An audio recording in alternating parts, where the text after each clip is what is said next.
Neste vídeo, a gente vai construir 10 exemplos de tabelas no Java. Se você se interessa por esse tipo de assunto, me acompanhe nesse vídeo.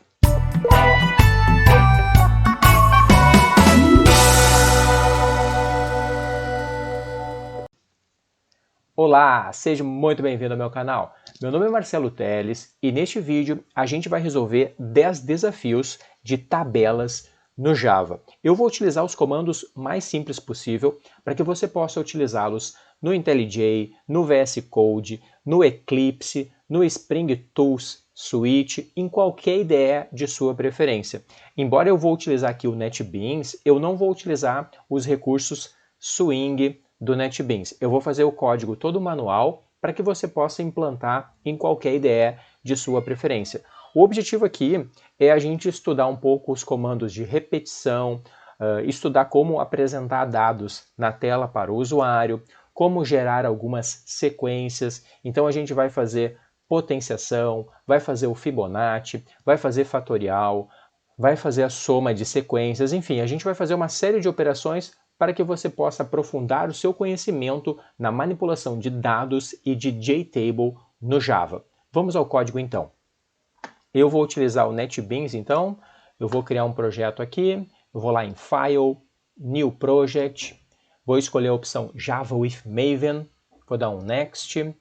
O nome do projeto vai ser exemplo JTable, exemplo JTable. Pronto, ele já criou a estrutura básica aqui do projeto e agora a gente vai pensar um pouco, antes de sair programando, a gente vai pensar um pouco quais são as coisas comuns que a gente vai ter nestes 10 desafios aqui. Então eu vou tentar organizar as operações comuns para que eu possa aproveitar elas e não precise fazer 10 vezes a mesma coisa. Então eu vou fazer uma classe já pensando nesses conceitos. Eu vou criar uma classe chamada... Bom, primeiro eu vou criar a classe principal, né? A gente vai ter que ter a classe principal, então eu cliquei com o botão direito aqui e vou escolher a opção New e depois Java Main Class. Vou dar um finish aqui, pode ser esse nome mesmo. E agora eu vou criar a classe com as operações que eu vou executar. Então eu vou clicar com o botão direito aqui, vou escolher a opção New Java Class. E essa classe eu vou chamar de tabelas. Tabelas. Deixa eu aumentar um pouquinho aqui. Pronto. Como eu vou trabalhar com JTable, eu vou ter que utilizar uma variável do tipo JTable. Então eu vou colocar aqui JTable e vou chamar essa variável de JTable1.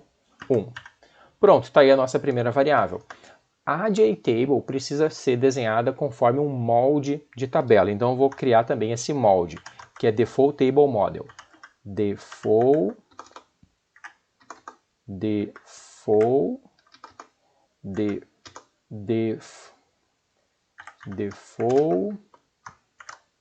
Table Model. Para que uma tabela possa ser desenhada, ela precisa de um scroll pane e de um JFrame. Então eu também vou criar aqui pelo menos o JFrame. O scroll pane a gente não precisa criar, né? Mas o JFrame precisa. Então eu vou criar aqui JFrame. Uma tabela também precisa ter linhas e colunas, então eu vou criar estas duas variáveis, uma variável para as colunas, uma variável para as linhas. As duas são do tipo object. Então, object call, e as duas são do tipo array, né? As colunas é um array de uma dimensão e as linhas é um array de duas dimensões, né? Então eu vou criar aqui object call e object lim. Deixa eu só confirmar se são essas variáveis mesmo. Isso, são essas variáveis. Independente do método 1 ou do método 2, sempre eu vou ter que fazer uma parte comum, que é fazer um JFrame e fazer a JTable entrar nesse JFrame. Então eu vou fazer um método com essas opções que são comuns. Este método eu vou chamar de monta. Então eu vou colocar aqui public monta. Não vai ter nenhum parâmetro, então eu abri parênteses e fechei parênteses, sem nada dentro. E agora eu vou para a parte public void, né? Public void monta. E agora eu vou para a parte comum para todos os 10 métodos. Deixa eu copiar que eu já deixei preparado aqui. Pronto, então essa é a parte comum. Como eu falei antes, o JScrollPane eu não cheguei a criar. Então eu vou fazer um import aqui, porque essa variável eu não criei. Deixa eu criar a variável também. Vou criar ela aqui em cima. JScrollPane. ScrollPane. SP recebe new JScrollPane, passando o JTable, e aqui eu coloco o SP. Assim o código fica mais fácil de entender, né? Fica mais passo a passo. Pronto, já está feito aqui a estrutura básica. Agora a gente vai criar o nosso primeiro método, que eu vou chamar de Q1. Então, public void Q1. E dentro de todos os métodos, né, a gente vai definir qual é a quantidade de linhas e colunas da JTable e colocar o conteúdo desta JTable. É isso mesmo que a gente vai fazer. Então o primeiro passo é dizer que eu vou ter 3 colunas. Eu faço isso assim, call recebe new object de 3. Pronto, já defini então que são 3 colunas. Agora eu vou dizer o que vai ter em cada uma delas. Nesse caso aqui é A, B, C. Estes valores são padrão, né? Se a gente não fizer nada, ele mesmo vai colocar ABC, né? Vai seguir a sequência do alfabeto. Mas eu gosto de colocar para ter certeza do que vai acontecer. Então aqui é o B e aqui é o C. Pronto. Aí está o nosso conteúdo básico do cabeçalho, né? Que é A, B, C. Agora a gente vai para o conteúdo de dentro aqui, né? O conteúdo das linhas da nossa JTable, que vai ser A, B e o C na diagonal principal. E nas outras células aqui, né, não vai ter nada. Então eu só vou me preocupar com essas aqui que tem conteúdo, né, que é o A, o B e o C minúsculo. Antes disso eu vou dizer quais são as dimensões das minhas linhas, né? Então lim recebe new object de 3 por 3, ou seja, 3 linhas, 3 colunas. E aí eu coloco lim de 0, 0, vai ficar a letra A minúsculo. Então eu sempre digo qual é a linha e depois qual é a coluna. No caso, linha 0, coluna 0. Agora eu vou para as outras duas, que é o B e o C. E o B, ele está na linha 1, coluna 1, que seria a segunda linha e a segunda coluna, né? E o C está na última linha, que seria a linha 2, e na última coluna, que seria a coluna 2, certo? Feito isso, já está pronto o nosso método, e depois de fazer isso, basta eu executar o monta, certo? Depois de ter definido qual é o cabeçalho e qual é o conteúdo da minha JTable, basta eu executar o método monta. O método monta, teoricamente, ele desenha para a gente, né, uma tela, né, uma janela. Nesta janela, ele faz a nossa tabela e ele define aí que essa nossa janela vai ficar visível e vai ter esse tamanho. Até posso diminuir um pouco esse tamanho aqui. Acho que pode ser metade, né? Em vez de 800, pode ser 400. Em vez de 600, pode ser menos ainda, pode ser 200. Menos da metade. Agora eu vou executar o método Q1 e o método monta. É claro que eu vou executar conforme o usuário pedir, porque o usuário pode pedir para fazer a primeira JTable, depois pode pedir a segunda, depois pode pedir a primeira de novo. Então a ideia é que o usuário chame os métodos conforme a necessidade dele. Para isso a gente vai fazer um menu, e eu vou deixar aqui em cima nos cards do vídeo o link para o vídeo onde a gente monta menus num projeto console Java. Tem 2 tipos de menus que a gente montou lá. Na verdade a gente montou um só, mas tem o link para o projeto no GitHub para um outro tipo de menu. O primeiro é utilizando for com if. Esse está lá o link no GitHub. No vídeo eu monto utilizando o while e o swift. Então são 2 comandos diferentes, né? Um eu usei o for, no outro eu usei o while. Num eu usei o if, no outro eu usei o switch, beleza? Então aqui eu vou fazer com while e switch, tá? Então vamos agora para a nossa classe principal. Deixa eu salvar isso aqui. Na nossa classe principal, como a gente quer fazer um menu, a gente vai pensar que o usuário vai escolher uma das opções do menu. Esta opção que o usuário escolheu, eu vou guardar na variável opção. Então eu criei a variável opção, só criei ela. Como eu vou perguntar para o usuário, vou deixar à disposição do usuário chamar a opção quantas vezes ele quiser, eu vou fazer um laço de repetição aqui. Então, eu coloquei aqui while true e vai ficar fazendo, então, o nosso menu. Vai ficar perguntando para o usuário o que ele quer. Opção recebe option pane .show input dialog. E aí eu vou perguntar para o usuário, né? Então, eu vou dizer para ele, digite uma opção. E aí eu vou quebrar a linha. Digite uma opção, /n, né? Daí ele quebrou a linha. E aqui eu vou dizer assim, número 1, se você quiser fazer uma tabela 3x3 com ABC, certo? Depois disso, eu posso analisar o que ele escolheu, né? Então eu posso fazer uma análise da variável opção. Então eu vou fazer o comando swift. Eu vou dar um switch na variável opção. E aí eu vou poder validar, né? Então a primeira validação que eu vou fazer vai ser no caso dele ter escolhido a opção 1. Então eu vou colocar aqui case 1, né? No caso de ser a opção 1, eu vou utilizar o método Q1. Para utilizar o método Q1, eu tenho que ter uma variável com a classe tabelas. Então eu vou criar essa variável agora. Tabelas, e aqui tabelas, recebe new tabelas. Tendo a minha variável tabelas, eu posso executar os métodos Q1 e monta. Então eu vou colocar aqui agora tabelas,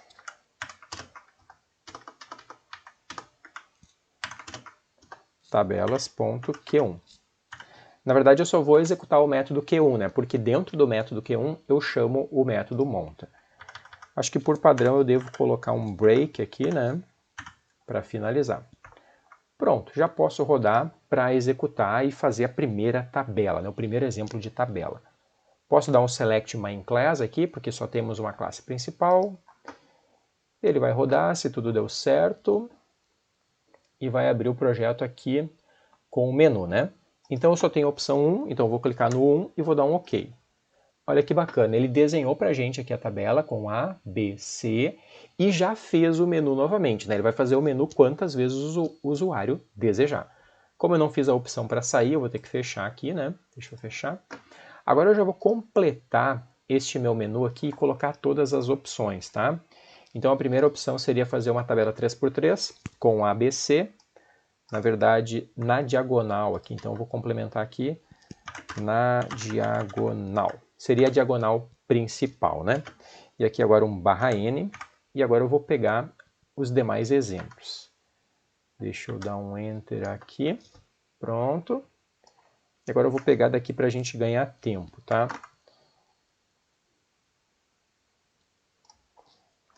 Aqui. Então aqui eu fiz a opção 1, que seria 3x3, depois a opção 2. Na opção 2 a gente quer fazer também uma tabela 3x3, só que vai ser na diagonal secundária. Se você observar aqui, agora vai ser C, B e o A, na diagonal secundária, né? Depois o terceiro exercício, aqui o terceiro desafio, pede para a gente colocar Bs na diagonal principal.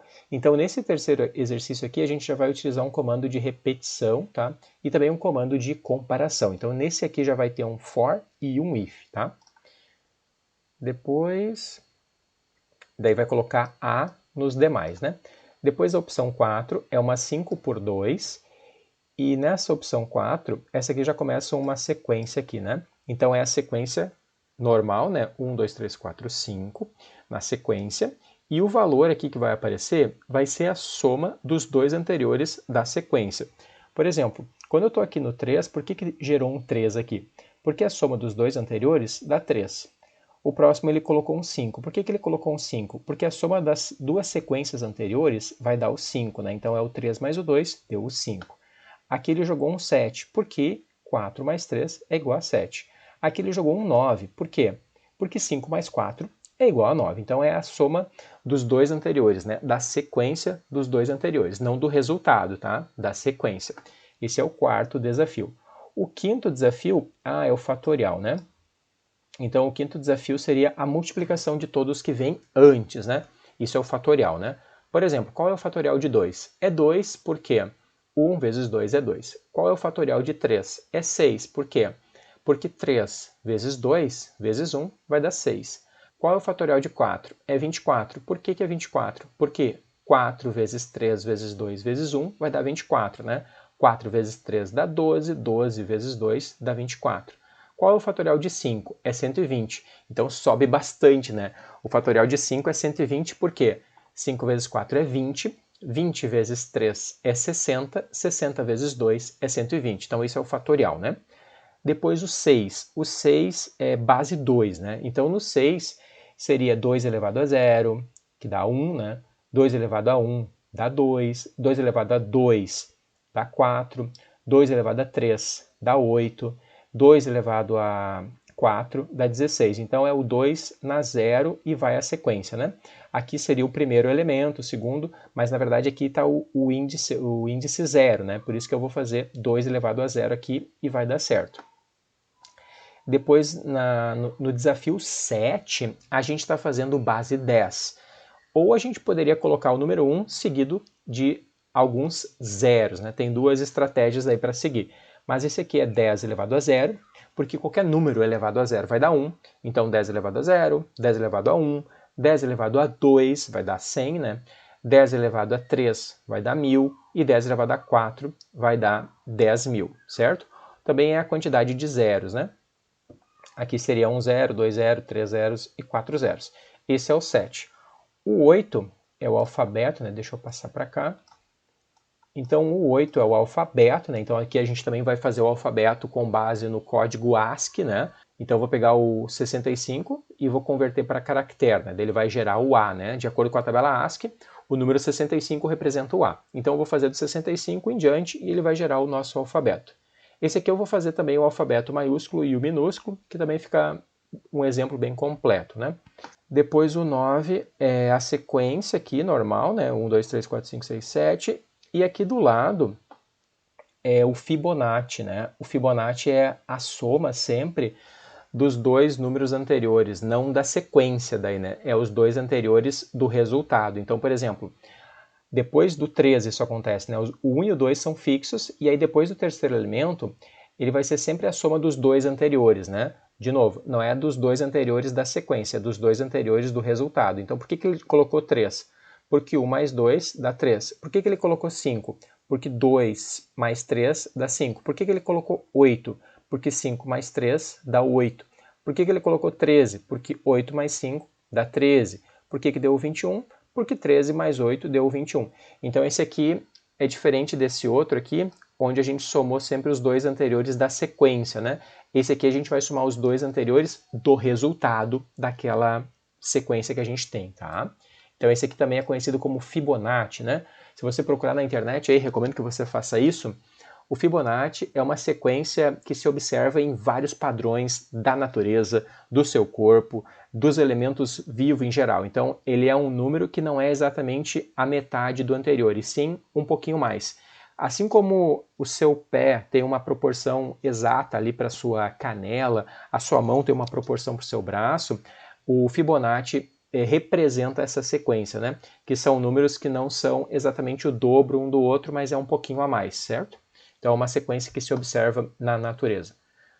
Fibonacci ou padrão áureo também é conhecido bastante por essa sequência aqui.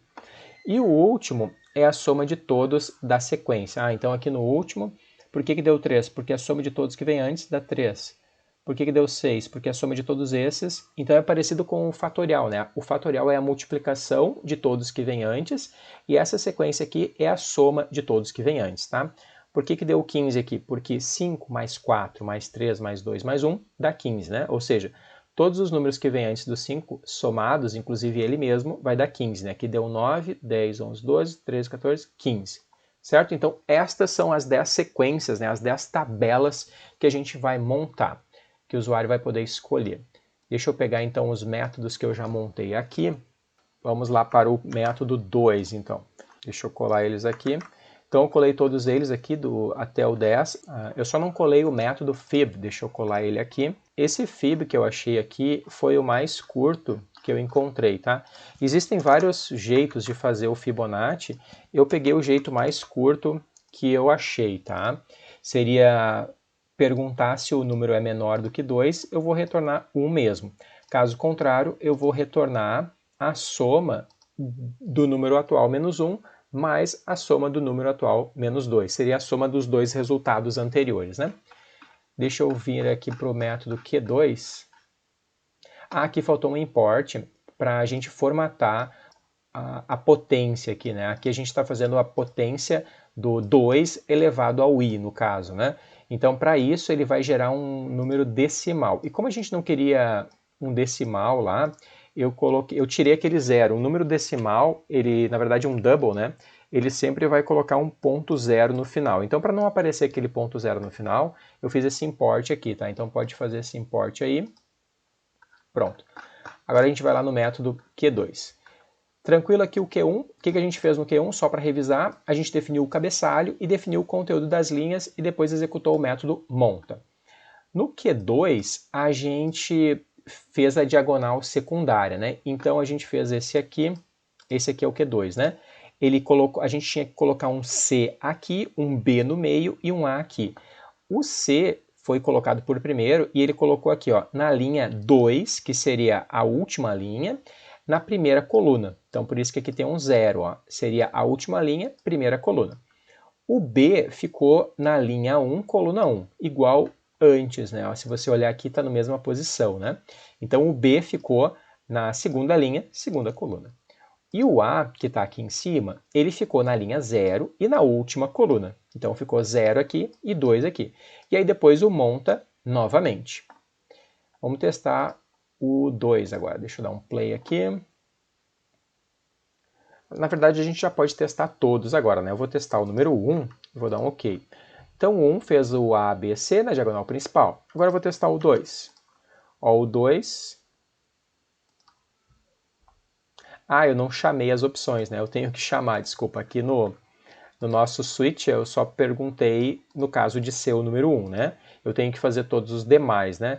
Então eu teria que fazer essa ampliação aqui da análise, né? Depois de analisar se ele pressionou o número 1, eu tenho que fazer o quê? Analisar se ele pressionou o número 2 e aí chamar o número 2, certo? Deixa eu rodar esse aqui para ver se deu certo. Posso rodar o número 1 novamente? Posso, ele fez o número 1, agora o número 2. Olha que bacana, agora ele fez C, B e o A.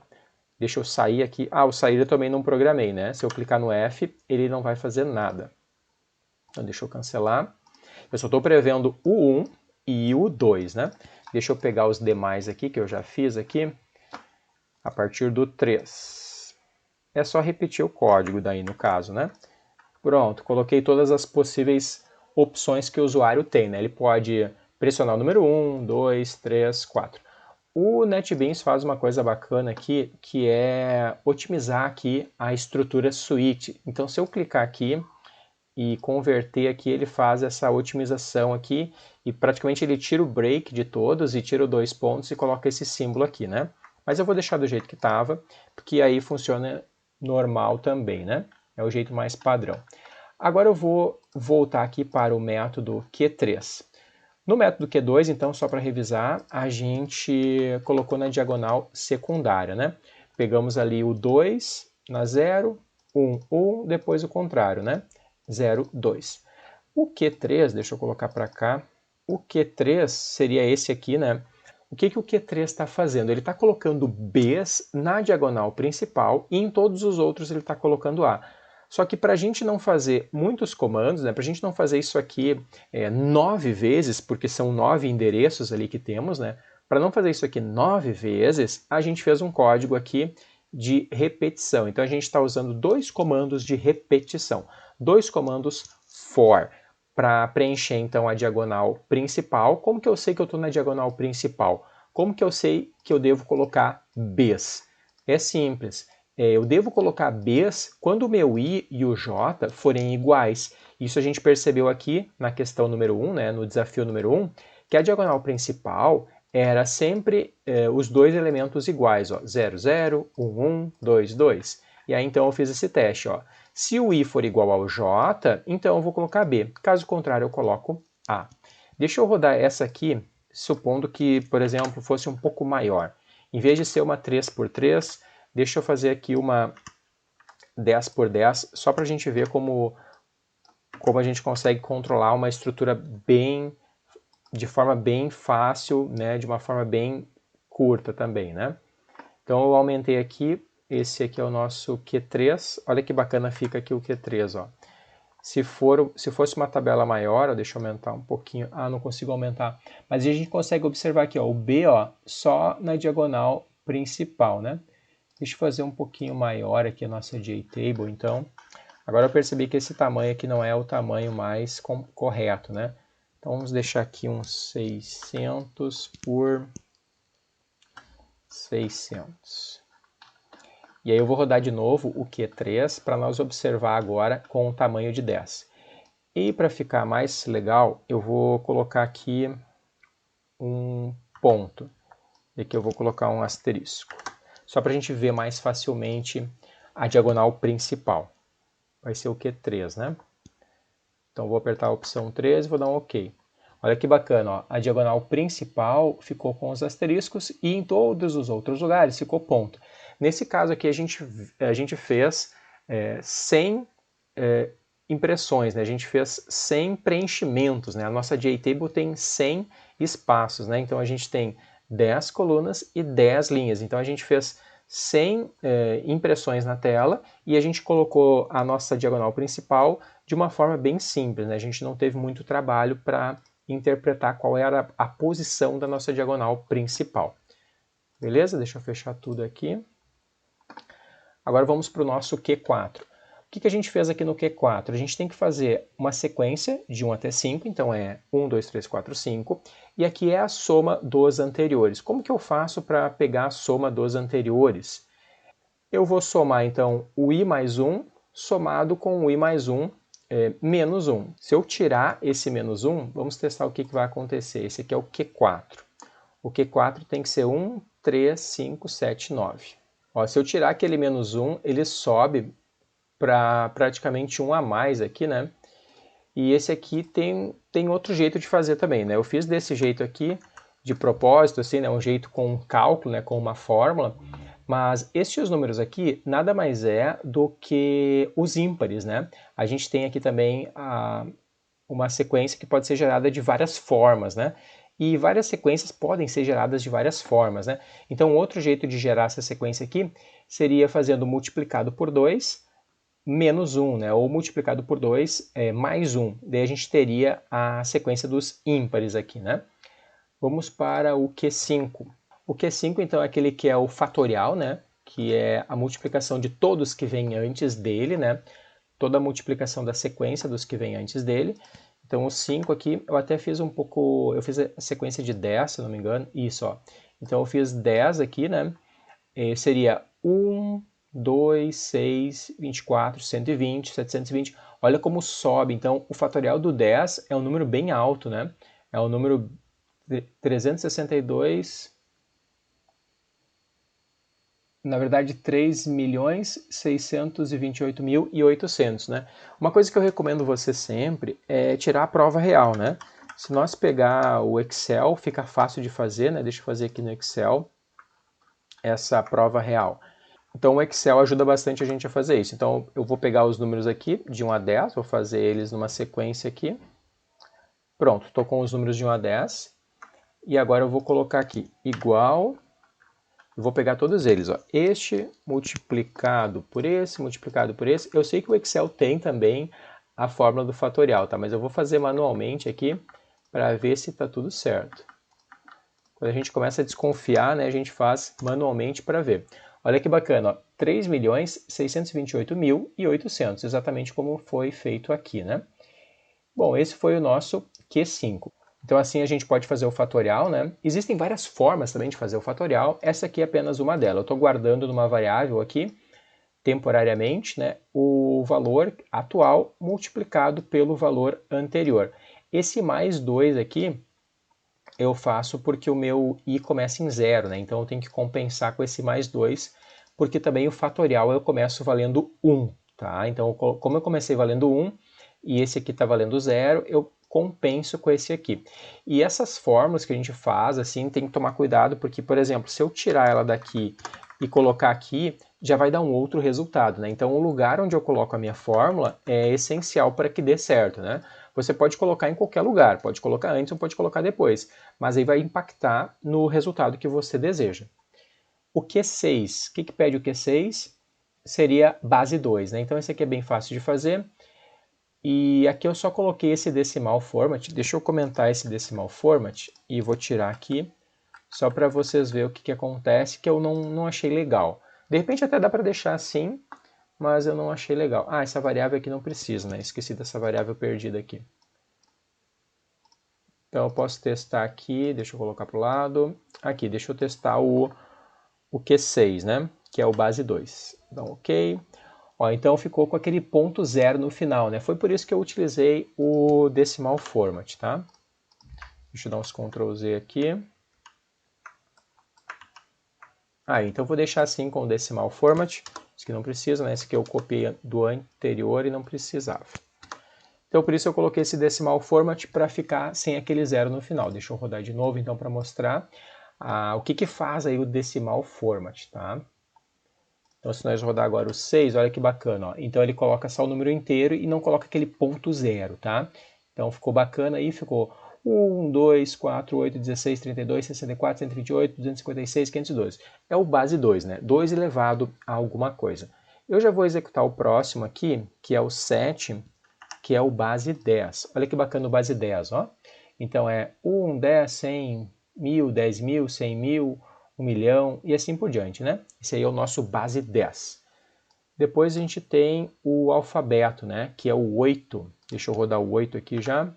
Esse aqui eu fiz os dois alfabetos. Eu fiz o alfabeto maiúsculo e o alfabeto minúsculo. Vou deixar mais um card aqui em cima com um vídeo onde eu explico mais detalhes do alfabeto, tá?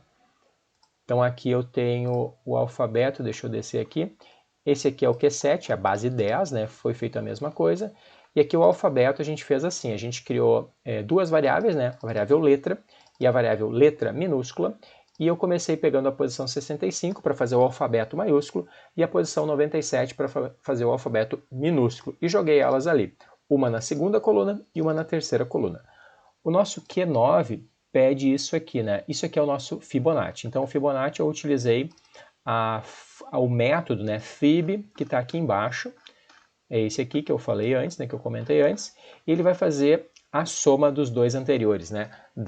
Não da sequência, né? E sim do resultado daquelas operações anteriores. Então ele vai somar os dois elementos anteriores, né? No caso aqui ele vai...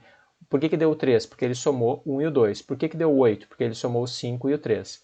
Por que deu 21? Porque ele somou o 13 e o 8. Deixa eu rodar esse Q9 aí. Então o 9 fez o Fibonacci aqui, né? O Fibonacci ele também sobe bastante, né? Deixa eu fazer um Fibonacci agora um pouco mais longo. Deixa eu pegar aqui, sei lá, vou pegar 15 elementos. Aqui também vamos pegar 15 elementos. Isso. Então agora eu vou fazer os 15 primeiros elementos da série de Fibonacci, no Q9. Olha, ele também sobe bastante, né? Claro que não sobe tanto que nem o fatorial, né? Mas ele sobe bastante, ó. O 15º elemento já está em 900 e alguma coisa, né? E agora o último, que é para ser a soma de todos os anteriores, né? Muito parecido com o fatorial, que é a multiplicação dos anteriores, mas aqui é a soma dos anteriores. Deixa eu fazer então o 10, vou dar um OK. Isso aí, então o quinto deu 15, né? A soma de todos que vem antes do 5, inclusive ele, é 15, né? Bom, então esses foram os nossos 10 exemplos de JTable no Java. Espero que você tenha entendido esses códigos. Se ficou alguma dúvida, posta um comentário, manda uma mensagem, que a gente faz mais exemplos para você avançar nos seus estudos. Muito obrigado por assistir esse vídeo. Até o próximo.